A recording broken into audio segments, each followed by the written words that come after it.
Hindi dumalo sa pagunita ng EDSA People Power Revolution ang mga kilalang personalidad na naging bahagi ng pag-aaklas. Maging ang Pangulo, no-show sa ikatlong sunod na pagkakataon. Pero bago ito, may naging banat siya sa mga sundalong nagkudeta noon. Umaaksyon si Marlene Alcaide.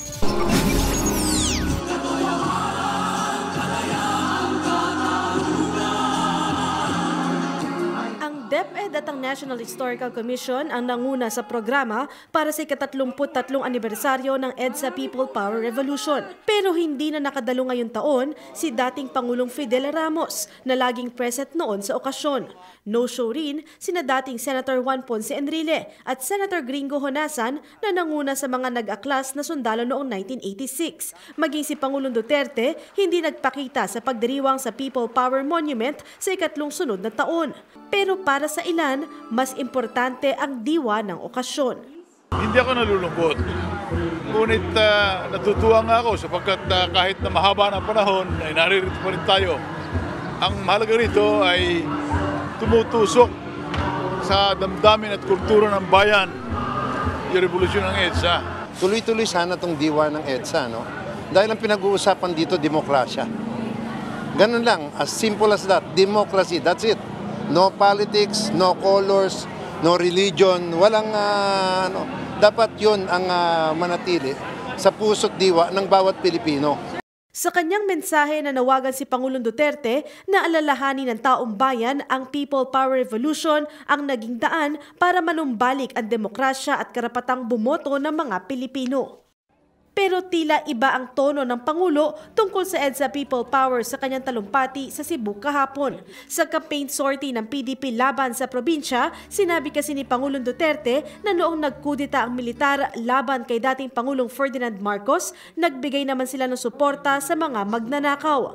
Bagay na nangyari din daw noong pinababa sa pwesto si dating Pangulong Erap Estrada. Pagkaon niya ihatag mapod ninyo sa kontras politika, di po ragyapon.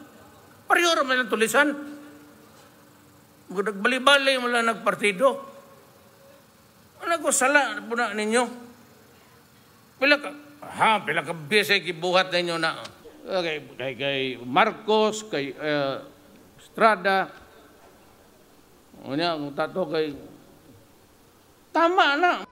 Dagdag pa ng Pangulo, mas mainam kung militar o pulis ang humawak sa bansa oras na magkaroon muli ng pag-aaklas laban sa pamahalaan. Magkudita mo. Pero ayaw ihatag ninyo sa politiko.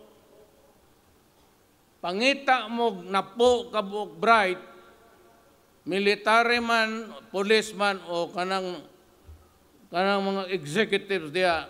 Sa isang Facebook post, sinabi naman ni Senator Honasan na nararapat lang na malaman ng mga Pilipino, lalo na ng mga susunod na henerasyon, ang mga totoong kwento kung bakit nangyari ang 1986 EDSA People Power Revolution. Sila raw na mga nasa likod ng People Power ay hindi makikipagkompetensya sa mga nagtatangkang baluktutin ang kasaysayan. Miyembro si Honasan ng Reform the Armed Forces Movement o RAM na kumala sa liderato ni dating Pangulong Marcos. Umaaksyon, Marlene Alcaide, News 5.